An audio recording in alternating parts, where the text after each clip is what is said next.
안녕하세요, 떼부자예요. 결혼을 준비하시는 신랑 신부님들은 대부분 10년 내외의 사회 경험을 가지고 계시거나 아예 사회 초년생일 경우도 제법 많아요. 그렇다 보니 타인에 대한 배려라는 부분이 살짝 아쉬울 때가 있습니다.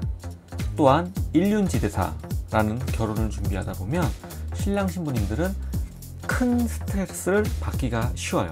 웨딩 쪽에서 조금 알아보려고 하면 옵션이다, 추가금이다 하면서 전부 나한테 돈을 뜯어내려고 하는 악당으로만 업체들이 보이기 시작합니다. 그 와중에 남들 다 한다는 거 왠지 안 하면 안 될 것 같고, 부모님께 물어보면 뭐하러 그렇게까지 하냐, 돈 낭비다 라고 옛날 옛적 이야기만 하시니 많이 답답하실 거예요. 주위 결혼한 친구들에게 물어보면 그건 꼭 해야 해, 없어서 안 보는 거랑 있는데 안 보는 거랑 천지 차이다 라고 일생에 한 번뿐인데 해야 된다는 이야기까지 혼란의 연속입니다. 그래서 본인만의 기준을 가지고 딱 나누어서 A에서 C까지는 하고 D에서 Z까지는 안 해 라고 말할 수 있는 신랑 신부님들은 없다고 보셔야 돼요. 그래서 대부분 예산을 세우고 예산 안에서 결혼을 준비하면서 예산을 벗어나면 포기하는 형식으로 결혼식을 준비하는 경우가 많아요. 자, 우리가 웨딩 영상 업체를 부업으로 운영하든지 본업으로 운영하든지 사업이 자동화되기 전까지 대표가 모든 일을 해야만 합니다. 고객 CS도 당연히 대표의 역할이 되겠죠. 가끔 주위 대표님들 중에는 신랑 신부님 입장이 아닌 웨딩 영상 업체의 입장에서 이게 좋은데, 이게 훨씬 나은데 왜 안 하시냐 라고 훈계식으로 이야기하는 업체들도 가끔 있어요. 정말이에요. 그런 업체들이 있어요. 업체의 내공이 크고 영상의 퀄리티도 상당히 높지만 결혼을 준비하면서 업체들에게 크고 작은 상처를 받은 우리 신랑 신부님들은 쉽게 예민해질 수가 있습니다. 그들이 받은 상처를 온라인에서 카페나 블로그 적기라도 하면 업체 입장에서는 정말 타격이 커요. 특히 고객분이 SNS에서 활발히 활동하시는 분이다 그러면 그 피해가 정말 엄청나죠. 과거 굉장히 유명한 사건이 있었어요. 골XE 웨딩클럽 사건. 굉장히 유명한 사건인데 가해자가 기자 출신이에요. 웨딩 사진 업체의 잘못된 대응으로 일이 커지면서 웨딩 업체가 결국 망가져서 나락으로 갔던 사건이 있습니다. 결국 가해자와 피해자 둘 다 좋지 않은 결과를 가져온 케이스였어요. 네이버에서 골XE 웨딩클럽을 검색해보면 사건에 대한 기록이 상당히 많이 있습니다. 자, 이렇게 고객님과의 트러블을 방지하려면 5가지 일은 기본적으로 깔고 가야 된다고 떼부자는 생각을 해요. 첫 번째로 계약 약관을 굉장히 꼼꼼히 작성해야 돼요.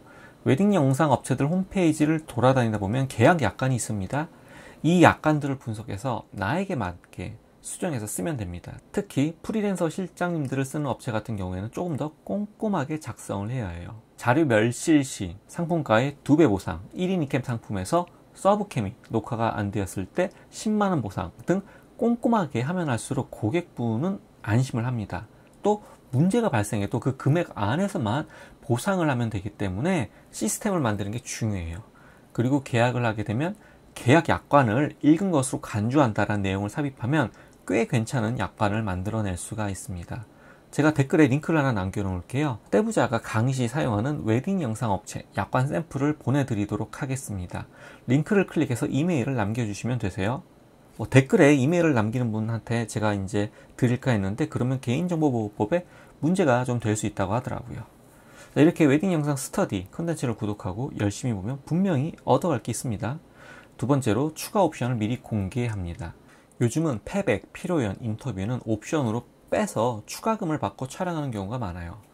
과거에는 정문화가 아직 남아있다 보니 촬영장 간 김에, 결혼식장 간 김에 피로연, 패백까지 찍어드려야지, 어차피 온 김에 서비스로 해버리지 뭐, 이런 느낌으로 촬영이 이루어졌다면 최근에는 그런 정 느낌보다는 신랑 신부님들이 옵션을 원하시면 비용을 추가로 지불하고 아니면 안 할 수 있는 선택권을 드리는 게 좀 요즘 트렌드에 맞다고 볼 수가 있어요.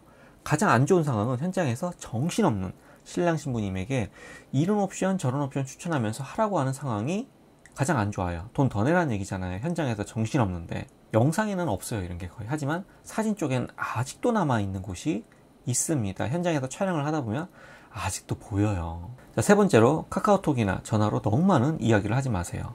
고객은 친구가 아닙니다. 물론 좋은 관계로 이어지면 사석에서 만날 수도 있고 본인의 SNS에 우리 업체를 추천해 주시는 경우도 있어서 친해지면 매우 감사하고 좋죠. 하지만 업체와 고객의 입장은 확연히 차이가 존재해요. 회사에서도 사장님하고 직원의 입장이 확 차이 나는데 서비스를 이용하는 분과 제공하는 분의 차이는 너무 다른 세계죠. 그러다 보니까 공급자 입장에서는 당연한 소리인데 이용자 입장에서 비수가 될 수 있는 사항이 제법 많이 있을 수 있습니다. 그래서 Q&A를 자세히 작성해서 신랑 신부님들의 의문 날 만한 사항을 꼼꼼히 정리해서 카톡이나 이런 걸로 미리미리 보여드리면서 의문을 해소하는 게 중요하다고 생각을 해요. 개인적인 이야기나 선 넘는 이야기는 최대한 자제하는 게 업체 입장에서 좋다라고 말씀을 드릴 수가 있어요. 또한 웨딩 용어에 익숙하지 않은 신랑 신부님들을 위해서 홈피 내용을 보고 이해를 쉽게 하지 못할 수도 있어요. 그럴 때는 상품 소개 부분이라도 블로그로 굉장히 길게 웨딩 쪽에 대해서 전혀 모르는 사람이 보더라도 초등학생이 보더라도 이해할 수 있게 설명을 해놓고 그 링크를 드리는 게 좋은 방법입니다. 네 번째로 현장에서 식사의 미련을 가지지 마세요. 주위 영상 감독님들 중에 아직도 현장에서 식사를 웬만하면 하고 가려는 분들이 있어요. 필요 현장에서 카메라 들고 가면 식권 없이 무사히 통과할 수가 있거든요. 이를 악용한 케이스인데 이거 잘못하면 웨딩홀에서 문제 제기를 할 수도 있고 신랑 신부님들이 문제 제기를 할 수도 있어요. 그냥 식사는 신랑 신부님이 식권을 주시면 하고 아니면 그냥 촬영만 하고 나와서 집에 가는 길에 현지 맛집 따로 드시는 걸 추천드려요. 과거야 정문화 때문에 동네 잔치에도 정말 그지도 밥을 먹는다라는 이야기가 있었지만 일단 우리는 그지는 절대 아니고요. 요즘은 웨딩 상품에서도 2부 피로연, 패백, 인터뷰처럼 옵션을 나누듯이 세분화하는 과정이라 구분할 건 확실히 해야 하는 시기예요. 다섯 번째로 납기일을 정확히 지켜야 합니다. 계약 약관에 3달이면 3달, 100일이면 100일 안에 꼭 납품을 하세요. 때부자는 거의 한 달 만에 납품을 해요. 그러면 욕을 하지 않고 칭찬을 대부분 받겠죠. 또 빨리 주셔서 감사하다고 고객 후기도 굉장히 좋게 달려요. 하지만 5달, 6달이 넘어도 편집이 안 끝나는 업체가 제법 많아요. 이유는 촬영 시즌에 바짝 성수기 때 촬영하고 비수기인 1월, 2월, 7월, 8월에 편집을 몰아서 하는 경우가 많아서 100일 텀으로 납품을 많이 해요. 하지만 그때마저 처리를 못하면 편집이 정말 쫙쫙 밀립니다. 그러다 데이터를 유실하기로 하면 바로 사기 업체가 되는 거죠. 정말 아찔해요. 그래서 부업으로 접근하시는 분들은 한 달에 5개 이상은 웬만하면 받지 말라고 해요. 편집하기가 만만치 않거든요. 외주를 주게 되면 수익률이 너무 떨어지니 차라리 적게 찍되 납기를 지킬 수 있고 한 달에 4개, 5개만 처리하는 게 부업 입장에서는 깔끔하더라고요. 자, 이상으로 신랑 신부님들과 트러블이 발생할 수 있는 요소를 최소화시킬 수 있는 요소에 대해서 알아보았습니다. 간단히 정리해보자면 첫 번째로 약관을 꼼꼼히 작성하고 두 번째로 추가 옵션을 현장에서 결정하게 하는 건 좋지 않아요. 세 번째로 고객은 친구가 아니에요. 감정을 너무 주지 마세요. 네 번째로 웨딩홀에서 식사는 미련을 버리세요. 다섯 번째로 납기일을 무조건 지켜야 합니다. 로 정리가 되었어요. 우리가 하는 일은 사업입니다. 직장에서 상사가 주는 일을 하는 것과 완전히 다른 일이에요. 잘 촬영된 웨딩 영상 하나로 떡상할 수도 있어요, 우리 업체가. 하지만 떡랑도 가능합니다. 고객 평가가 직결되어 있기 때문이죠. 최소한 위에 5가지를 지킨다면 이 기본 베이스를 지킨다면 사업을 영위해 나가는 데 큰 도움이 될 거예요. 그리고 댓글에 있는 링크에 메일 주소를 남겨주시면 약관은 어떻게 짜는 게 좋은지 샘플 약관을 보내드리도록 할게요.